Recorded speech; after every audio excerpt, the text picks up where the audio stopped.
देखिए प्रिय विद्यार्थियों, अपन ग्रामीण अधिवासियों के प्रतिरूप पढ़ रहे थे और उसमें अपन ने कल ग्रामीण अधिवासियों के दो प्रतिरूप पढ़े थे कि आदिवासियों की जब बसाव की आकृति होती है उसके विभाजन को जो कहते हैं वो क्या होता है, आदिवासियों का प्रतिरूप होता है। गाँव में जो अधिवास या मकान बने होते। अपन ने कल रेखीय प्रतिरूप पढ़ा था पहला कि किसी शहर, नहर, नदी, सड़क या फिर रेल मार्ग के किनारे या नदी घाटी में या समुद्र तट की है सारे जो बस्ती बनती है वो कैसा प्रतिरूप दिखाई देता है, रेखीय।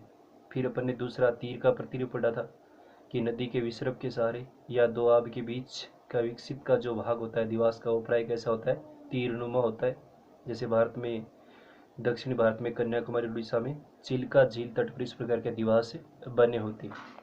आज देखिए तीसरा ग्रामीण अधिवास का प्रतिरूप पढ़ते हैं, त्रिभुजाकार प्रतिरूप। यानी सभी ग्रामीण अधिवास के प्रतिरूप याद करने, क्योंकि एक नंबर का इनमें से प्रश्न आएगा, या तो किसी एक का चित्र बनाना या किसी में से एक नंबर का प्रश्न। देखिए त्रिभुजाकार में क्या होता है कि जब नदियों, नहरों या सड़कों का संगम होता है और वे एक दूसरे को काटती नहीं है। यानी इसमें क्या होता है, जब नदियों, नहरों या सड़कों का संगम होता है यानी वो एक दूसरे से मिलती हैं और एक दूसरे को काटती नहीं, या संगम होता है यानी एक दूसरे से मिलेंगी बल्कि एक दूसरे को काटती नहीं है, तो वहाँ कौन सा प्रतिरूप दिखाई देता है, त्रिभुजाकार प्रतिरूप। यानी देखने में देखें तो वहाँ जो प्रतिरूप बनेगा वो किस आकृति का दिखाई देता है, जैसे अपना त्रिभुज होता है उस प्रकार के अधिवास विकसित होते हैं। ऐसे संगम स्थलों पर देखें तो अधिवास को विकसित होने के लिए दोनों नदियों, नहरों या सड़कों द्वारा निर्मित त्रिभुज के अंदर की भूमि पर क्या होता है, अधिवास विकसित होता है। यानी जैसे नदियाँ या सड़क या नहरें मिली तो जो अंदर का भाग होता है, जैसे किसी स्थान पर इस सड़क आकर मिल रही है या नदी आकर मिल रही है या नहर मिल रही है, तो अंदर की जो भूमि होती है उस पर क्या बन जाते हैं, अधिवास या मानव बस्ती का विकास होता है। भारत में देखें तो हरियाणा एवं पंजाब में ऐसे अधिवास मिलते हैं। दोबारा देखिए एक बार त्रिभुजाकार, यानी जब नदियों, नहरों या सड़कों का संगम होता है, संगम मतलब मिलती, एक दूसरे को काटती नहीं, तो वहाँ कौन सा प्रतिरूप बनेगा, त्रिभुजाकार प्रतिरूप। या तो एक नंबर प्रश्न आएगा, त्रिभुजाकार प्रतिरूप कहाँ विकसित होता है।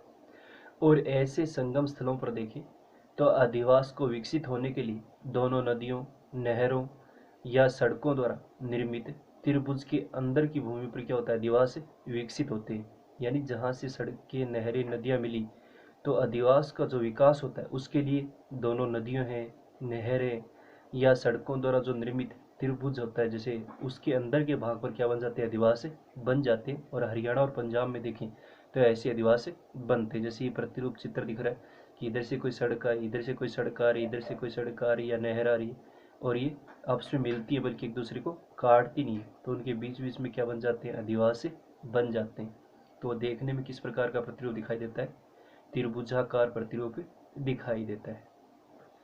अगला प्रतिरूप देखिए चौथा अपना ग्रामीण अधिवास का आयताकार या चौकपट्टी प्रतिरूप। यानी जैसे नाम से ही लग रहा है कि आयत की आकृति में, जैसे मैं गणित में पढ़ने आयत पढ़ा है, या फिर चौकपट्टी यानी चौक होता है बीच में। जब दो सड़कें आपस में मिलती हैं और उनके मिलन स्थल से दोनों सड़कों के किनारे लंबवत गलियों का क्या होता है, निर्माण होता है। यानी जब दो सड़कें आपस में मिलेंगी और उनके मिलन स्थल से, यानी एक सड़क जैसे इस साइड से आ रही है, कोई दूसरी साइड जा रही है, तो जैसे जैसे सड़कें मिल रही है उनकी लंबाई के अनुसार क्या बन जाती, गलियां बन जाती। और तब देखें आयताकार प्रतिरूप बनते हैं। यानी देखने में देखें तो कैसे प्रतिरूप बनते, आयताकार प्रतिरूप दिखाई देते हैं। और विश्व में देखें तो समतल, उपजाऊ, मैदानी भागों में ऐसे प्रतिरूपों का क्या होता है, विकास होता है। यानी समतल जो मैदानी भाग होते हैं उसमें देखें तो ऐसे प्रतिरूप क्या होते हैं, दिखाई देते हैं। यानी आयताकार या चौकपट्टी में क्या होगा, जब दो सड़कें आपस में मिलती हैं, यानी एक साइड से सड़क आ रही थी, एक दूसरी साइड से सड़क आ रही थी, और जब दोनों सड़कें आपस में मिलेंगी तो उनके मिलन स्थल से, यानी एक सड़क जैसे अपन चित्र में देखेंगे, जैसे यहाँ दिख रहा है इस साइड से कोई सड़क आ रही है, एक इस साइड से कोई सड़क आ रही है, और दोनों एक दूसरे को क्या कर रही, काट रही हैं। और जैसे ही सड़कें काटती हैं तो उनकी जो लंबाई होती है, इस साइड से कोई सड़क है, यहाँ से कोई सड़क मार्ग है, तो उनके पास पास ही क्या बन जाते, अधिवास बनते जाते हैं दोनों तरफ। और देखें तो ये कैसा प्रतिरूप दिखाई देता है, आयताकार प्रतिरूप दिखाई देता है। और विश्व में देखें तो समतल बिल्कुल मैदानी उपजाऊ जो भूभाग है उसमें ऐसे प्रतिरूपों का स्वरूप क्या होता है, विकसित होता है। तो ये कौन से है, आयताकार या चौक पट्टी प्रतिरूप, कि जब दो सड़कें आपस में मिलती हैं और उनके मिलन स्थल से दोनों सड़कों के किनारे यानी दोनों सड़कों के पास पास देखें या किनारों पर देखें, जैसे उनकी लंबवत गलियां थी उनके किनारे किनारे क्या होता है, आवास बन जाते हैं। और देखें तो किस प्रकार के दिखाई देते हैं, आयताकार प्रतिरूप। ये चित्र भी बनाना और देखना है, यानी इस साइड से कोई सड़क आ रही है, इस साइड से कोई सड़क आ रही है और इन दोनों गलियों के समानांतर क्या बनते गए, दीवार से बनते गए। तो वो किस प्रकार का प्रतिरूप दिखाई देता है, आयताकार या चौक पट्टी। चौक का बीच का जैसे चौक होता है, एक सड़क इधर से आती है, इधर से आती है, जिसको हम चौराहा कहते हैं, काटते हैं दोनों सड़कें, तो वहां पर किस प्रकार का प्रतिरूप दिखाई देता है, चौक पट्टी प्रतिरूप दिखाई देता है। उसके बाद देखिए अगला जो अपना प्रतिरूप है वो है अरीय प्रतिरूप। देखिए अरीय या त्रिज्या प्रतिरूप, यानी जब किसी गांव में देखें तो एक स्थान पर अनेक दिशाओं से कच्ची सड़कें या पक्की सड़कें मिलती हैं। यानी एक गांव है और एक ही स्थान पर देखें एक ही अनेक दिशा बहुत सारी दिशाओं से या तो कच्ची सड़क आ रही है या क्या आ रही है, पक्की सड़क आ रही है। तो मिलन स्थल से यानी जहाँ पर वो मिलती है त्रिज्याकार मार्गों पर मकानों का निर्माण होता है। यानी जहाँ कर मिलेंगे उसके सहारे सारे उसके जो रास्ते होते हैं, मार्ग होते हैं, उस पर क्या बन जाते हैं, मकान।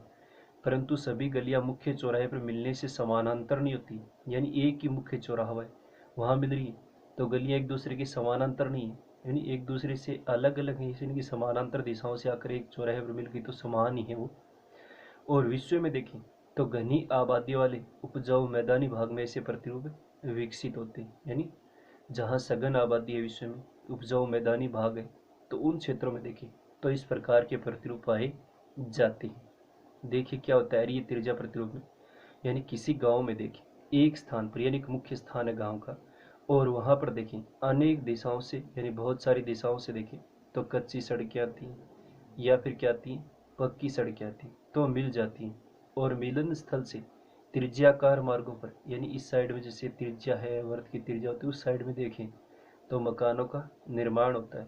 परंतु सभी गलियां मुख्य चौराहों पर मिलने से, यानी मुख्य चौराहा है उस पर मिली गलियां, तो उसके चौराहा पर मिलने से क्या हो जाती, आगे होंगी समानांतर नहीं, समानांतर एक दूसरे की समान दिशा में नहीं, कि साइड में जैसे आगे कोई इस साइड में उसके समान ही कोई गली निकल रही है, यानी अनेक दिशाओं से आकर मिलती है। और विश्व में देखें तो घनी आबादी वाले क्षेत्रों में, यानी जहाँ मिट्टी उपजाऊ है, मैदानी भाग है, वहाँ इस प्रकार के प्रतिरूप पाए जाते। जैसे दिखा रखा है ये कोई मुख्य चौराहा है जहाँ पर आकर गलियाँ, एक इस साइड से कोई सड़क आ रही है, इस साइड से कोई गली आ रही है, या इस साइड से कोई कच्ची या पक्की सड़क है, इस साइड से यहाँ से है, तो इनके सहारे सारे क्या होते हैं, आदिवास या मकान बनते जाते हैं, बस्तियाँ। और देखने में देखें तो ये किस प्रकार का प्रतिरूप दिखाई देता है, अरीय त्रिज्या प्रतिरूप। जैसे वृत्त की त्रिज्या होती है उस प्रकार एक अरीय केंद्र जो प्रतिरूप होता है वो विकसित होता है। यानी मुख्य केंद्र भाग से जो सड़कें मिली थी उनके सहारे सारे क्या होते हैं, आदिवास विकसित होते जाते हैं अनेक दिशाओं में। अगला देखिए छठा, वृत्ताकार प्रतिरूप। वृत्त जैसे गणित में पढ़ा है, वृत्त गोल, प्राय किसी झील, तालाब, कुएं या किले यानी दुर्ग है जैसे कोई पुराना, या धार्मिक स्थल कोई मंदिर है, या चौपाल जैसे गांव का मुख्य जगह होती है, चौपाल होती है, उसके चारों ओर देखें तो मकानों के बसने से इस बस्ती का आकार क्या हो जाता है, वृत्ताकार हो जाता है। यानी किसी झील है, कोई तालाब है, कोई कुआं है, कोई दुर्ग या किला है, कोई धार्मिक स्थल मंदिर है, या चौपाल है मुख्य गांव की, तो उसके चारों ओर क्या बस जाते हैं, मकान बन जाते हैं।